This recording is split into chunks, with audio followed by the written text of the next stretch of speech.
میرا تو اس کے بارے میں بڑی کلیئرٹی کے ساتھ یہ موقف ہے کہ یہ جو ہمارا کانسٹیٹیوشن ہے یہ خود پارلیمانی سسٹم جو اس میں ہے نافذ ہے، یہ دعوت دیتا ہے اسٹیبلشمنٹ کو، اس کے اندر اتنے فالٹ لائنز ہیں کہ وہ مداخلت کریں، جیسے اب مداخلت ہو رہی ہے۔ جیسے یہ کانسیپٹ آیا وہ کیئر ٹیکر گورنمنٹ کا، چیف الیکشن کمشنر کے تقرر کا، پھر نیب کے چیئرمین کا، یہ نئی چیزیں اس میں آ گئیں۔ اس سے پہلے اس میں تھوڑی خامیاں تھیں کہ وہ جو ہمارا پچھلے اگر آپ 3-4 الیکشن دیکھیں تو اس میں 22 سے 30% تک جو پارٹی ووٹ لیتی تھی ٹوٹل کاسٹ ووٹ کا، وہ حکومت کرتی تھی۔ دوسرے لفظوں میں جو ڈیموکریسی میں میجورٹی کو گورنمنٹ کرنی چاہیے وہ منارٹی گورنمنٹ میں ہوتی تھی۔ پھر اس میں مخصوص سیٹیں کوئی 25% کے قریب وہ ایک ان الیکٹڈ سلیکٹڈ لوگ ہوتے ہیں جو آئین کے آرٹیکل 2A کی خلاف ورزی ہے۔ یہ بیرسٹر صاحب بتائیں گے کہ ہمارا جو پرائمری کانسٹیٹیوشن ہے وہ قرارداد مقاصد ہے آرٹیکل 2A، اور باقی سارا میرے نزدیک پروسیجرل کانسٹیٹیوشن ہے۔ پرائمری کانسٹیٹیوشن سے کسی دوسرے آرٹیکل کا تضاد نہیں ہونا چاہیے۔ تو اس کے علاوہ اس میں اور بھی خامیاں ہیں کہ آپ کے جو آزاد امیدوار ہیں وہ سولڈ آؤٹ ہو جاتے ہیں الیکشن کی نائٹ کو، پھر ضمنی الیکشن ہے، پھر اس کے علاوہ اس کے اندر اور ہماری جو لیکن چودھری سوسائٹی ہے۔ صاحب، آپ کیا سمجھتے ہیں کہ جو ساری خرابیاں ہیں مجرمانہ قسم کی، یہ اس لیے ہیں کہ کانسٹیٹیوشنل فریم ورک میں کمزوری ہے؟ اگر یہ کانسٹیٹیوشنل فریم ورک کچھ اور ہوتا تو اس میں پھر یہ انٹروین نہ کر سکتی اسٹیبلشمنٹ اس طرح سے؟ بالکل، میں کیونکہ ڈیولپر ہوں اور میں جانتا ہوں کہ فاؤنڈیشن اور سپر سٹرکچر کیا ہوتا ہے، کیونکہ ہمارا جو سپر سٹرکچر اور فاؤنڈیشن ہے نا وہ بڑی ویک ہے، موم کی بنی ہوئی ہے، اس میں سے جہاں سے چاہیں راستہ نکال لیں۔ کوئی پاکستان میں فرشتے تو ہیں نہیں کہ وہ 100% اس کے اندر منافقت، تضادات اور ہر چیز گرے ایریے سب ہیں۔ اب دیکھیں کیسی کیسی تشریح ہوتی ہے سپریم کورٹ کے اندر، ہائی کورٹ کے اندر، اور ہمارا جو عدلیہ کا نظام ہے وہ بالکل مطلب ڈسفنکشنل آپ ہو چکے ڈسفنکشنل ہو ہیں۔ چکا ہے، اور آپ ایک کیس ہائی کورٹ میں لڑ رہے ہیں اور اسی کے خلاف دوسری ہائی کورٹ میں، اور پھر اپیلیں، اور کوئی 12 قسم کی اپیلیں ہیں، کوئی چیز کہیں ختم ہی نہیں ہوتی، اور بالکل جس صحیح کو کہہ رہے ہیں، بالکل۔ وہ اٹھا دیتے ہیں۔ اچھا، اب آپ یہ کیونکہ بیرسٹر صاحب کی فیلڈ اور ٹرف میں آپ چلے گئے ہیں تو بیرسٹر صاحب کا بھی اس پہ پرسپیکٹو لے لیں۔ بیرسٹر احتشام، میڈیا پرسن ہونے کے علاوہ آپ ایک وکیل ہیں، قانون آپ کا سبجیکٹ ہے، اور جو بات کی ہے چودھری صاحب نے، چودھری حفیظ جو کہہ رہے ہیں کہ بیسکلی ڈھانچہ ہی ڈیفیکٹو ہے، اس ڈھانچے میں اتنی انٹری پوائنٹس ہیں جس کے ذریعے مداخلت کر کے آپ چیزوں کو کسی بھی ڈائریکشن میں بدل سکتے ہیں، موڑ سکتے ہیں۔ چوائس صاحب کی اپنی ریسرچ ہے اور ان کا اپنا پوائنٹ آف ویو اور اس کا احترام ہے مجھے، اور میں جانتا ہوں چوائس صاحب کافی عرصے سے اس حوالے سے اپنی کچھ معاملات جو ہیں اس کو پریزنٹ کرنے کی کوشش کر رہے ہیں، لیکن میرا بنیادی طور پہ اس کے اوپر جو موقف ہے وہ یہ ہے کہ سسٹم ایسا نہیں ہے کہ فلاڈ اس حد تک ہے کہ یہ سسٹم فنکشنل نہیں ہے۔ It's not about the system. مثال کے طور پہ پاکستان کا جو کانسٹیٹیوشن ہے that talks about a parliamentary form of government, it's a parliamentary democracy. پوری دنیا میں بہت سارے ممالک آپ کو ایسے ملیں گے جہاں پہ سسٹم بہترین کام کرتا ہے۔ ایک مثال ہمارے سامنے برطانیہ کی ہے، اور بہت سارے ملکوں کی مثال میں آپ کو دے سکتا ہوں۔ ہندوستان ہمسایہ ملک ہمارے ساتھ ہے، اس وقت چاند پہ جا چکے ہیں، G20 سمٹ کو ہوسٹ کر چکے ہیں۔ آپ امریکہ میں ڈاکٹر صاحب مودی کو جو ریڈ کارپٹ ملا ہے یہاں پر وائٹ ہاؤس میں، وہ بھی آپ نے دیکھا ہے، اور ہمارے جب لوگ یہاں پر آتے ہیں تو ان کی کیا صورت ہے۔ تو سسٹم وہی ہے۔ آئی ٹی میں ہندوستان کہاں پہ پہنچ گیا ہے، ٹیسلا اس وقت مینوفیکچر پلانٹ جو ہے وہ ہندوستان میں جا رہا ہے، ایپل کا جا چکا ہوا ہے۔ تو ہندوستان کی جو سچویشن ہے، سسٹم تو وہاں پر بھی، اس میں کوئی شک نہیں ہے کہ وہاں پر بھی کرپشن ہے، باقی چیزیں سب کچھ موجود ہے، لیکن اس کے باوجود دیر از اے سرٹن وے وہ آگے معاملات کو لے کر چل رہے ہیں۔ تو it's not about the system جو کہ کانسٹیٹیوشن پرووائڈ کر رہا ہے۔ پرابلم یہ ہے کہ جو کانسٹیٹیوشن سسٹم پرووائڈ کر رہا ہے پارلیمنٹری فارم آف گورنمنٹ کا، کہ آپ اس طرح سے حکومت کریں یا اس طرح سے حکومت کا چناؤ کریں، ہم اس کو فالو کرنے کے لیے تیار نہیں ہیں۔ The problem lies within implementation۔ ہماری نیت نہیں ہے, ہم وہ کرنا نہیں چاہتے. willingness نہیں. اب آپ مجھے بتائیے نا کہ الیکشن جس طرح ہو رہا ہے, یہ اب مثال کے طور پہ پاکستان تحریک انصاف, انہوں نے کہا جی انٹرا پارٹی الیکشنز نہیں کروائے, اس وجہ سے بلے کا انتخابی نشان نہیں ملے گا. ANP کو آن دی ادر سائڈ اسی بنیاد پر 20,000 جرمانہ کر کے لالٹن کا نشان واپس دے دیے.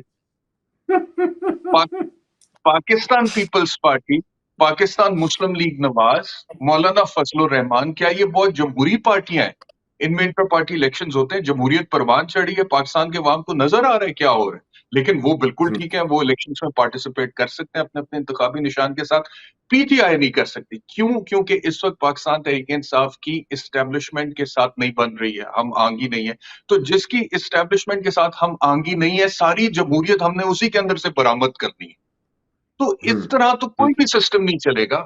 پارلیمنٹری فارم آف گورنمنٹ کو آپ سائڈ پر بھی رکھ دیجئے, آپ پریزیڈینشل فارم آف گورنمنٹ لے آئیں, لیکن اگر اسی طرح معاملات کو آگے چلائیں گے تو اس کا بھی بھٹا بیٹھ جائے گا. ہمارے یہاں پر مسئلہ یہ ہے کہ ہم نے آئین کی حد تک فیصلہ کر لیا کہ we want a parliamentary form of government, we want a democracy, لیکن پریکٹیکلی پاکستان کیوں ترقی نہیں کر رہا؟ پاکستان اس وجہ سے ترقی نہیں کر رہا کیونکہ جو بھی حکومت آتی ہے اس کا فوکس ہی نہیں ہے on the progress of the country.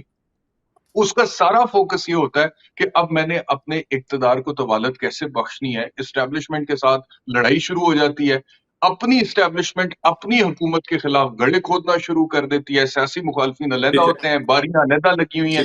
آپ بہت اچھی طرح ڈاکٹر صاحب سمجھتے ہیں, اور آپ کے ویلاگز وغیرہ سب لوگ. تو جب تک یہ میوزیکل چیئرز کا سلسلہ ختم نہیں ہوگا تب تک کوئی بھی سسٹم آپ لے آئیں, جب تک ادارے اپنی ڈومین میں کام نہیں کریں گے. Principle of separation of powers کی بات کرتا ہے ہمارا کانسٹیٹیوشن, کہ ہر ادارے نے اپنی جورسڈکشن اپنے ڈومین میں رہ کر کام کرنا ہے. مقننہ نے قانون بنانا ہے, عدلیہ نے اس کی تشریح کرنی ہے, اور انتظامیہ نے اس کو امپلیمنٹ کرنا ہے. لیکن یہاں پر ایک اب سپرا بیٹر لائن, کانسٹیٹیوشنل موقف باڈی ہے, بڑا کلیئر کرسٹل آپ کا موقف آ گیا. Hafeez Chaudhry sahab, what is your response to that? جی میں اس سے 2 پوائنٹ دوں گا اپنے دلیل میں, اور اس بحث کو پھر یہاں روکتے ہیں. میرا خیال ہے کہ جو پاکستان کی فاؤنڈیشن ہے وہ کانسٹیٹیوشنل نیشنلزم ہے. انڈیا کی فاؤنڈیشن جو ہے وہ ٹیریٹوریل نیشنلزم ہے. اگر کسی کنٹری کی کوئی لینگویج کی بیس پہ کنٹری ہے, یا ٹیریٹوریل بیس پہ ہے, یا ریس کی بیس پہ ہے, تو وہ اس کو ایک فاؤنڈیشن دیتا ہے. پاکستان کیونکہ ملٹی نیشنز ہیں, ان کے درمیان ایک فیئر سوشل کانٹریکٹ ضروری ہے. یہ پارلیمانی سسٹم اس طرح کے قوموں کے درمیان کامیاب نہیں ہے. اگر انگلینڈ میں کامیاب ہے تو وہ ایک ریس ہے, وہ برٹن ہے, انگلش بولنے والے ہیں. اسی طرح اگر اسرائیل میں یہ کامیاب ہے تو وہ ان کی ایک ریس ہے. انڈیا کے اندر یہ اس لیے کامیاب ہے کہ انڈیا کو اس کی ضرورت ہی نہیں ہے. ان کی بھارت جو ایک بھارت ماتا جو ٹیریٹوریل نیشنلزم ہے وہ بہت پرانا ہے. میں سمجھتا ہوں کہ پاکستان کا جینیسس جو ہے نا وہ زیادہ تر امریکہ سے ملتا ہے, کہ امریکہ کے اندر مختلف قومیں 250-300 سال پہلے آئیں, مختلف لینگویج بولنے والے, اور پھر ان کے درمیان لڑائیوں کے بعد ایک کنسنسس ہوا ایک کانسٹیٹیوشن کے اوپر. تو پاکستان کے اندر بھی یہ پنجابی, سندھی, پٹھان, بلوچ اور کشمیری, یہ سارے یہ ایک دوسرے کی لینگویج نہیں سمجھتے. تو ہمیں جو ایک سوشل کانٹریکٹ کی ضرورت ہے, اور جہاں تک وہ پارلیمانی سسٹم ہے وہ اس کو فراہم نہیں کرتا. اور ایک اور آخری بات یہ اس سلسلے میں کہ ایک فلائٹ یہاں نیو یارک سے لاہور جاتی, اس میں آپ کیا چیک کرتے ہیں؟ اس میں دیکھتے ہیں کہ جہاز ٹھیک ہے ٹیکنیکلی 100%, اور جو پائلٹ ہے وہ بھی ٹھیک ہے مینٹلی فزیکلی. تو پھر وہ سسٹم, وہ فلائٹ کامیابی سے وہاں پہنچ جاتی ہے. اگر آپ یہ کہیں کہ جہاز بے شک خراب ہو, پائلٹ ٹھیک ہو, تو میں اس سے ایگری نہیں کرتا کہ کوئی بھی سسٹم ہو چلانے والے ٹھیک ہوں. سسٹم بھی ٹھیک ہونا چاہیے تو چلانے والے خود وہ پروڈیوس ٹھیک کرے گا. اگر مجھے ایک سسٹم بریک غلط لینے ہے, دیجیے. جی مجھے بریک لینے دیجیے. بیسکلی بات یہاں ٹھہرتی ہے کہ حفیظ چودھری صاحب آپ یہ سمجھتے ہیں کہ چونکہ سسٹم بنیادی طور پہ ڈیفیکٹو ہے, بیرسٹر صاحب یہ سمجھتے ہیں کہ سسٹم جیسا کیسا بھی ہو, اگر اس کو امپلیمنٹ کرنے کی ولنگنس نہ ہو تو سسٹم فنکشن نہیں کر سکتا. فار انسٹنس اگر آپ نے بلہ چھین لیا تحریک انصاف سے, کہا انٹرا پارٹی الیکشن ٹھیک نہیں ہوئے اور جماعتوں کو آپ نے دے دیا, چلیں وہ ساری آپ ڈسکشن کو گولی مار دیں, آپ نے وہ سائٹس ہی بند کر دی ہیں جن سائٹس کے اوپر وہ اپنا نشان ڈال رہے ہیں کانسٹیچوئنسی کی سرچ کرنے کے لیے لوگوں کو, تاکہ لوگ ان کے مختلف نشانوں کو ڈھونڈ سکیں. وہ سائٹ پاکستان میں بار بار بند ہو جاتی ہے. اب اس کو پھر ہم کیسے ڈسکرائب کریں؟ بہرحال یہ وہ چند سوالات ہیں جو ذہن میں آ رہے ہیں. ایک بریک لیتے ہیں, بریک کے بعد اس ڈسکشن کو اسی پوائنٹ سے کنٹینیو کرتے ہیں. Welcome back to vision Pakistan. میں سیدھا چلتا ہوں بیرسٹر رشام امیر الدین صاحب کی طرف.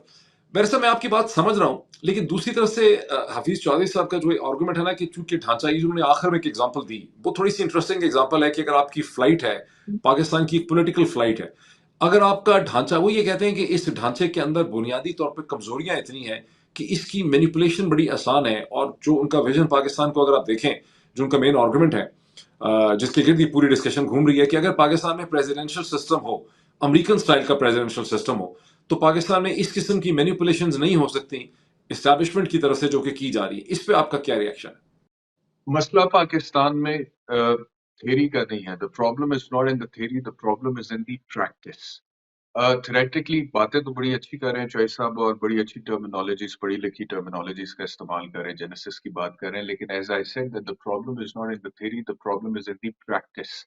اب مثال کے طور پہ پاکستان میں آپ پارلیمنٹری فارم آف گورنمنٹ کو چھوڑ دیجئے, پاکستان کی کانسٹیٹیوشنل بیسس تبدیل کر دیجئے, پاکستان میں پریزیڈنشل فارم آف گورنمنٹ لے آئیے, لیکن اس کے باوجود اگر پاکستان میں ایک سپرا کانسٹیٹیوشنل باڈی ایگزسٹ کرے گی, جسے آپ اسٹیبلشمنٹ کے نام سے جانتے ہیں, اور وہ یہ اپنا حق سمجھتی ہے کہ اپنے تئیں وہ فیصلہ کرے اور اس فیصلے کو امپلیمنٹ کروا دے, تو پھر سسٹم کیا کرے گا وہاں پہ؟ اب یہ جو رپورٹنگ ہوئی ہے پاکستان کے موجودہ chief of the army staff general Asim Munir کے حوالے سے, کہ جی انہوں نے یوتھ کے ساتھ انٹریکٹ کیا ہے, اور ایک اسٹوڈنٹ نے ان سے سوال پوچھا کہ جی آپ حکومتوں کو 5 سال کی مدت پوری کیوں نہیں کرنے دیتے؟ تو انہوں نے جواب دیا کہ اگر کوئی ملک کے 2 ٹکڑے کرنا چاہے تو کیا پھر بھی اس کو مدت پوری کرنے دیں؟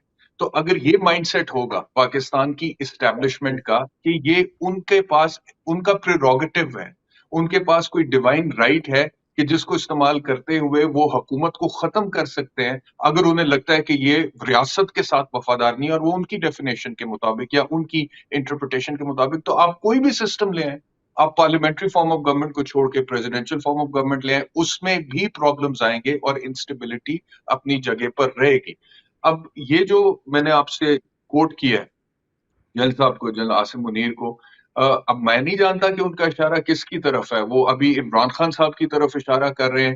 اگر عمران خان صاحب کی طرف اشارہ کر رہے ہیں تو عمران خان اس وقت پاکستان کے تقریباً سب سے مقبول لیڈر ہیں, ان کی فالوئنگ. تو یہ کیسے ممکن ہے کہ پاکستان کی عوام کی ایک کثیر تعداد جس کو فالو کرتی ہو یا جس کو ووٹ کرنا چاہتی ہو, جس کو پرائم منسٹر بنانا چاہتی ہو, وہ انہیں پتہ ہی نہیں لگ رہا کہ وہ غدار ہے یا وہ ملک کے 2 ٹکڑے کرنا چاہتا ہے. اور اگر وہ ہسٹوریکل پرسپیکٹو میں بات کر رہے ہیں تو چاہے وہ میاں نواز شریف ہیں, چاہے وہ بے نظیر بھٹو ہیں, چاہے وہ آصف علی زرداری ہے, چاہے وہ ذوالفقار علی بھٹو ہیں, چاہے وہ فاطمہ جناح ہے, اپنے اپنے دور میں ہر کسی کے اسٹیبلشمنٹ کے ساتھ اختلافات رہے ہیں.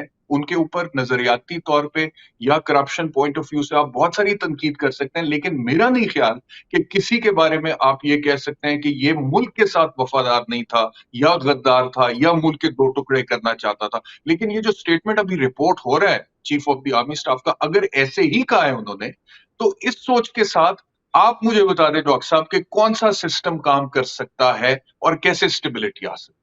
اچھا, میرے پاس I have a counter question quick آپ سے. میرے ذہن میں یہ ہے کہ حفیظ چودھری صاحب کا آرگومنٹ یہ بھی ہے کہ اگر ڈائریکٹلی لوگ پریزیڈنٹ کو, گورنرز کو الیکٹ کریں گے, جب وہ ڈائریکٹلی الیکٹ ہوگا تو اس پورے پروسیس کے اندر اسٹیبلشمنٹ کا کیونکہ یہ ایک انڈائریکٹ الیکشن ہوتا ہے پارلیمنٹری سسٹم میں, تو اگر ڈائریکٹ الیکشن ہوگا تو انٹرفیئر کرنے کی اپرچونٹیز اور ایونیوز ریڈیوز ہو جائیں گی. اس پہ کوئی کامنٹ کیجیے، پھر میں آپ کا آرگومنٹ لے کے چوئی صاحب کی طرف وہ چلتا ہوں. میری نظر میں ڈاکٹر صاحب وہ پرابلم اس وجہ سے نہیں ہے کیونکہ جو الیکشن ہوتا ہے پریزیڈنٹ کا یا گورنرز کا، ان کے پاورز بھی تو دیکھیں نا. ہمارے کانسٹیٹیوشن کے مطابق پریزیڈنٹ دو is the head of the state, لیکن اس کے باوجود he is not the head of the government, he is not the chief executive, اور ایگزیکٹو پاورز ان کے پاس نہیں ہے. اسی طرح گورنرز جو ہے وہ ایک سیریمونیل عہدہ ہے. ساری طاقت کا منبع تو وزیر اعلیٰ ہوتا ہے صوبے کے اندر، اسی طرح وفاق میں وزیر اعظم ہوتا ہے. تو ان لوگوں کا الیکشن کا کرائٹیریا اگر آپ بدل بھی دیں گے، لیکن ان کا جو ڈومین ہے جس میں وہ اپنی پاور ایکسرسائز کر رہے ہیں وہ بڑا لمیٹڈ سا ہے. تو ایسا نہیں ہے کہ کیونکہ پاکستان میں صدر یا گورنر کے عہدے صحیح طرح ذمہ داری سر انجام نہیں دے رہے اس وجہ سے پاکستان ترقی نہیں کر رہا. ان لوگوں کے پاس تو ویسے ہی بڑا لمیٹڈ سا ایک اتھارٹی ہے. ٹھیک ہے، وہ اچھا ٹھیک ہے، جی رکیں وہی رکیں بات. رکیں. چوہدری صاحب، ایک سوال ذہن میں آتا ہے. آپ بار بار امریکن پریزیڈینشل سسٹم کی طرف دیکھتے ہیں جو فنکشن کر رہا ہے ٹھیک طرح سے، لیکن پریزیڈینشل سسٹم صرف امریکہ اور فرانس میں ہی نہیں ہے. پورے لاطینی امریکہ میں، افریقہ کے بہت سے ممالک میں، جہاں جہاں جو کولونیل پار تھی اس کا پریزیڈینشل سسٹم تھا، وہ اسپینش ہو یا وہ اسے کہتے ہیں امریکن ہو جیسے لاطینی امریکہ میں، تو وہاں پریزیڈینشل سسٹم ہے. لیکن وہاں پر بھی ملٹری انٹرونشنز بار بار ہوئیں، ڈیموکریسی فنکشن نہ کر سکی، کرپشن میسو ہے، پولیٹیکل انسٹیبلٹی ہے، انسانی حقوق نہیں ہے. اس کو پھر کیسے آپ، یعنی پریزیڈنشل سسٹم کیسے چیزوں کو انشور کر سکتا ہے؟ آپ امریکہ سے متاثر ہو رہے ہیں. نہیں، ایسی بات نہیں ہے. امریکہ سے میں بالکل متاثر نہیں ہوں. 2014 میں نے ہر صوبے سے دو لوگوں کو بلایا اور 2 دن ڈسکشن رہی، اور آپ وہ اسلام آباد ڈیکلیریشن کے نام سے ویب سائٹ پہ دیکھ لیں کہ ان سب نے اس کے اوپر سائن کیے. دے ایگریڈ. یعنی کشمیر سے جسٹس منظور گیلانی اور افضل شگری جو ریٹائرڈ آئی جی ہے، اور پھر خیبر پختونخوا سے وہ بیرسٹر افتخار احمد، بڑے زبردست کانسٹیٹیوشن کے ماہر ہیں، اور پھر مسعود شریف خٹک، اور بلوچستان سے آیت اللہ درانی، اور دوسرے وہ اس وقت جو منسٹر بھی ہیں جمال شاہ، اور پھر پنجاب سے ایئر مارشل شاہد لطیف، اور میں تھا اس میں، ٹھیک ہے، اور سندھ سے پلیجو صاحب اور ناز بلوچ تھیں. تو ان میں سے 90% نے اس سسٹم کے اوپر سائن کیے ڈسکشن کے بعد. وہ کہتے ہیں ہمیں پہلے پتہ ہی نہیں تھا.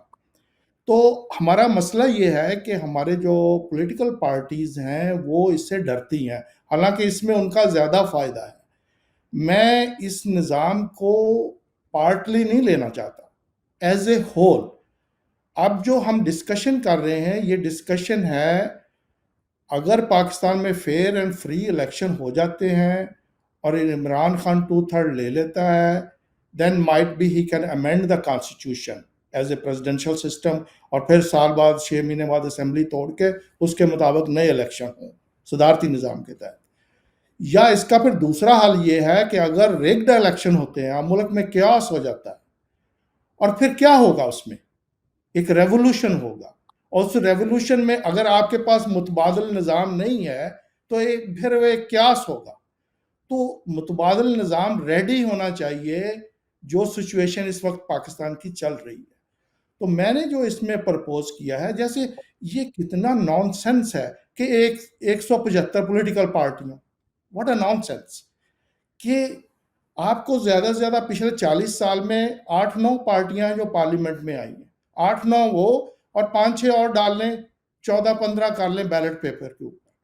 ہاں، لیکن چودھری صاحب ان میں سے صرف 3-4 ہی فعال ہیں اس وقت. جو پارٹی ہے تحریک انصاف ہے، پی ایم ایل این ہے، پی پی پی ہے، اے این پی ہے، جماعت اسلامی ہے، ایم کیو ایم ہے، بس یہی جماعتیں ہیں، باقی انڈیپینڈنٹ ہے. وہ 175 تو کاغذ کے اوپر ایگزسٹ کرتی ہیں چودھری صاحب، وہ اس کی کوئی خاص وہی نا، ایگزسٹنس نہیں. وہ یہی تو خرابی ہے ہمارے نظام میں اس وقت، کہ اچھا، لوگوں کو کنفیوز کیا گیا ہے. میں تھوڑا سا اس کو، اگر مجھے 1 منٹ دے میں ایکسپلین کر دوں، کہ اگر لوگ پارٹی کو ووٹ دیں گے، پولیٹیکل پارٹی کو، اس کے پینل پہلے اناؤنس ہو جائیں گے کہ یہ صدر ہوگا، وائس پریزیڈنٹ ہوگا، یہ 20 آپ کے منسٹر ہوں گے، ہر صوبے سے 4 ہوں گے. یہ ہمارا ایکسپیرینس ہے کہ ایک بندہ آتا ہے پرائم منسٹر، ساری کیبنٹ 75% لاہور سے لے لیتا ہے. تو اب ہم عمران خان کے اوپر بھی ٹرسٹ نہیں کر سکتے کہ وہ سعید بزدار جیسا وزیر اعلیٰ لے لے. تو ہم کہیں گے کہ عثمان پینل مفتی. پہلے اناؤنس کرو، اپنی کیبنٹ پہلے بتاؤ، اور ہر صوبے سے 4. صوبوں کی جو برابری ہے نا پولیٹیکل جسٹس وہ اس طرح ہوگا کہ ہر صوبے سے 4 منسٹر ہوں گے فیڈرل میں، اور جو ہماری سینٹ ہوگی اس میں 20 سینیٹر ہوں گے ہر صوبے سے، وہ بھی براہ راست الیکٹڈ ہوں گے. اور اس میں ٹھیک، ہاں یہ تو ایک پروپوز ماڈل ہے. اب ذرا تھوڑا سا مجھے اس میں آنے دیجیے، اس وقت کی ریئلٹی پہ، وہ اسی آپ کے سوال سے ڈف ٹیل کرتے ہوئے. بیرسٹر صاحب، یہ جو الیکشن جس طرح سے ہو رہے ہیں، چودھری صاحب نے تو اس کے لیے لفظ رگڈ استعمال کیا ہے.